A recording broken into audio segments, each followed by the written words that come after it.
Baik, alhamdulillah Ibu. Baik, sebelum memasuki pelajaran, kita akan berdoa dulu terlebih dahulu menurut kepercayaan masing-masing. Berdoa dimulai.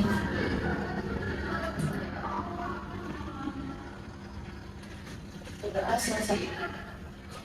Pada mata kuliah hari ini di manajemen logistik, kita akan mempelajari pengendalian persediaan gudang ini sendiri. Sebelumnya ada yang pernah mendengar? Belum. Nah, pernah nggak kalian melihat gambar di layar? Pernah Bu, pernah. Kalau gambar A itu apa gambar A? Terima yang kosong. Kalau gambar B? Itu gudang yang numpuk. Ya benar. Yang gambar A ini tuh menunjukkan swalayan yang kosong, tidak ada barangnya atau stoknya. Yang gambar B ini gudang yang terlalu overload, jadi menumpuk ya. Nah, tujuan pembelajaran kita ini itu yang pertama menjelaskan pengertian pengendalian persediaan gudang, menjelaskan tujuan dan fungsi pengendalian persediaan sendiri, membedakan metode FIFO, LIFO, dan FEFO, dan menyelesaikan studi kasus pengendalian persediaan. Nah, apa sih itu pengendalian persediaan ini sendiri? Pengendalian persediaan ini itu proses mengatur jumlah, penyimpanan, dan pergerakan barang agar selalu tersedia sesuai kebutuhan perusahaan itu sendiri tanpa mengalami kelebihan maupun kekurangan stok. Tujuannya itu menjaga keseimbangan antara kebutuhan pelanggan dan biaya penyimpanan perusahaannya. Nah, mengapa sih pengendalian persediaan itu penting? Yang pertama, untuk menghindari stok out barang selalu tersedia. Yang kedua, menghindari overstock gudang agar tidak penuh. Yang ketiga, menghemat biaya penyimpanan. Yang keempat, ada meningkatkan kepuasan pelanggan. Dan yang terakhir, memperlancar operasional perusahaannya.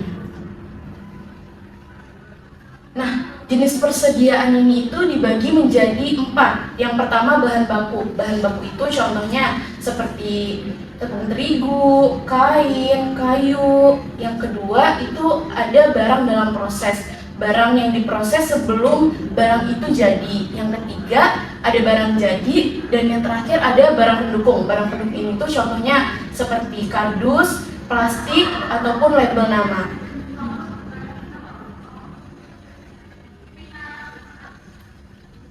Nah, masuk ke metode ini sendiri. Yang metode ini tuh dibagi menjadi 3. Ada FIFO, LIFO, dan FEFO.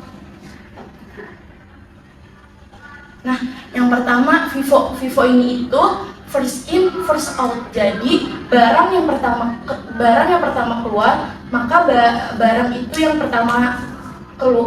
yang pertama masuk, dan barang itu yang pertama keluar. Nah, ini ada tabel, ada tanggal masuk sama barang. Tanggal masuknya di sini saya kasih contoh di 1 Juli barangnya itu air mineral A. Tanggal masuk. Nah, selanjutnya di tanggal 3 Juli barangnya air mineral B, dan tanggal masuknya 5 Juli barangnya itu air mineral C. Nah, karena yang pertama masuk itu di tanggal 1 Juli, maka barang yang keluarnya juga harus sesuai sama tanggal masuknya. Jadi berurut dari tanggal 1 Juli, 3 Juli, dan 5 Juli.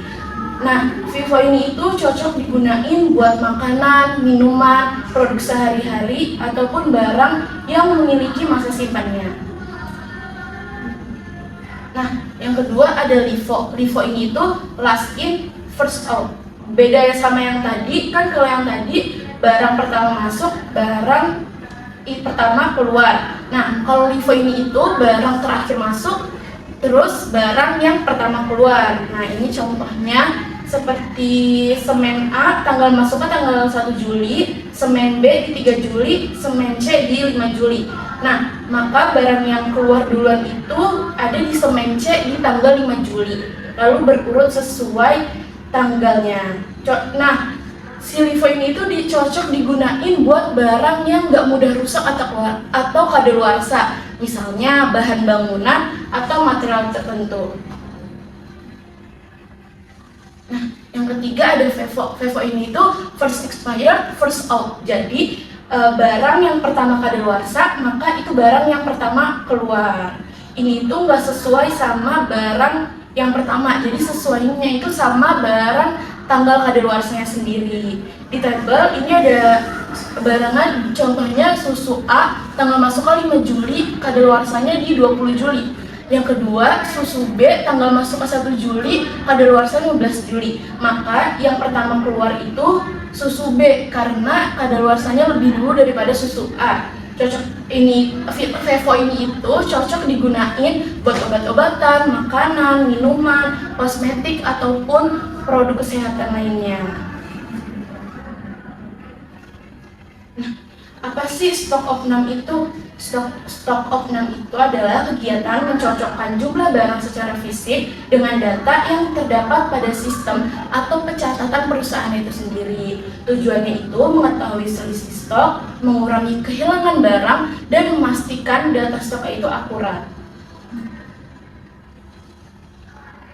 Dampak jika persediaan ini itu tidak dikendalikan. Ada dua dampak, yang pertama overstock dan yang kedua stock out. Overstock ini tuh yang berlebihan di gudang, jadi biayanya itu lebih tinggi, barangnya rusak, dan modalnya tertahan karena terlalu banyaknya stok di gudang. Yang kedua ada stock out. Stock out ini tuh barang habis. Nah, dampaknya ini tuh pelanggan menjadi kecewa, penjualannya turun, dan produksinya terganggu. Nah, di sini ada studi kasus. Jadi sebuah supermarket memiliki persediaan susu. Masalahnya ada di banyak susu kadaluarsa, gudangnya penuh, pelanggannya sering tidak mendapatkan produk baru. Pertanyaannya, apa penyebab masalah tersebut? Yang kedua, metode apa sih yang paling tepat? Ada yang ingin menjawab? Boleh sih? Jawab nomor berapa? Nomor 1. Apa? Kan pertanyaannya apa penyebab masalah tersebut? Pertanyaannya itu berarti terlalu banyaknya stok di gudang menumpuk. Iya, baik, benar. Yang kedua ada yang mau jawab? Kayak Bu, Boleh. kayaknya metode yang tepat itu FIFO deh yang tadi. Yang kadaluarsa. Iya, betul. Iya, benar. Nah, sampai di penghujung materi kita, jadi kesimpulan dari pengendalian persediaan ini itu adalah proses krusial untuk menjaga keseimbangan stok agar perusahaan terhindar dari kerugian akibat overstock, kelebihan barang maupun stock out kekurangan barang.